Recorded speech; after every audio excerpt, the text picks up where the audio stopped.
झारखंड कांग्रेस में पत्र विवाद थमने का नाम नहीं ले रहा है। पहले दो पत्र के राजू के नाम लिखने के बाद अब वित्त मंत्री ने तीसरा पत्र प्रदेश कांग्रेस अध्यक्ष केशव महतो कमलेश को लिख दिया है।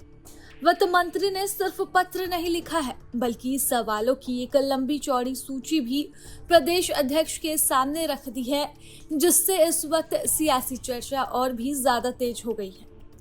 कांग्रेस के वरिष्ठ नेता और प्रदेश सरकार में वित्त मंत्री का दायित्व संभाल रहे राधाकृष्ण किशोर ने पत्र लिखकर प्रदेश अध्यक्ष से पूछा है कि इतनी बड़ी कमेटी आखिर बैठेगी कहाँ।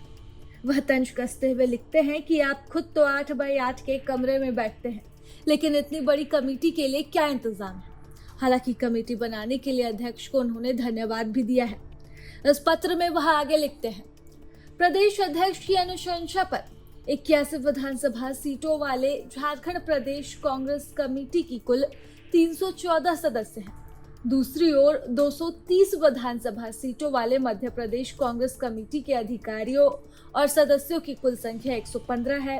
403 विधानसभा सीटों वाला उत्तर प्रदेश कांग्रेस कमेटी की कुल संख्या 130 है। 70 विधानसभा सीटों वाला दिल्ली में कांग्रेस कमेटी की कुल संख्या मात्र 69 है।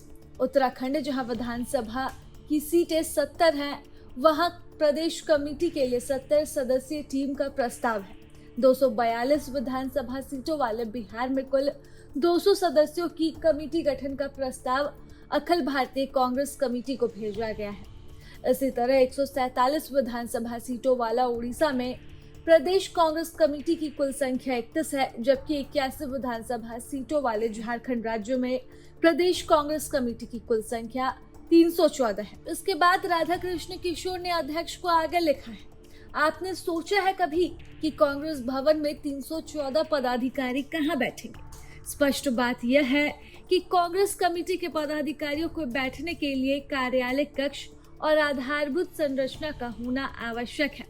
अध्यक्ष को उन्होंने सलाह दी कि मुख्यमंत्री से मिलकर पार्टी के लिए नया कार्यालय भवन लेने का प्रयास करना चाहिए। इसके बाद उन्होंने आगे लिखा, आपको कार्यकर्ताओं को यह भी बताना चाहिए कि किस कांग्रेसी नेता के परिजनों को पार्टी संगठन में जगह दी गई है।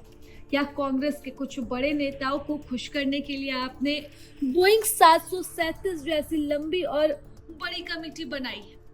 तो इन सवालों के साथ भले ही राधाकृष्ण किशोर ने अपने पत्र का अंत कर दिया हो, लेकिन विवाद अब शुरू हुआ है। अब सवाल ये भी है कि इस बड़ी कमेटी के गठन के माध्यम से कांग्रेस किन नेताओं को साधने की बात कर रही है।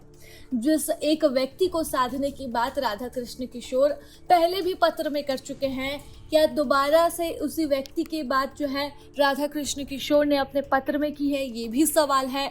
और आखिरकार क्यों चुनाव हारने के बाद कांग्रेस के वित्त मंत्री इस तरह से लगातार पत्र लिख रहे हैं। तमाम सवालों के साथ राजनीतिक चर्चा का दौर भी शुरू हो चुका है। प्रभातखबर.com, विश्वास वही, रफ्तार नहीं।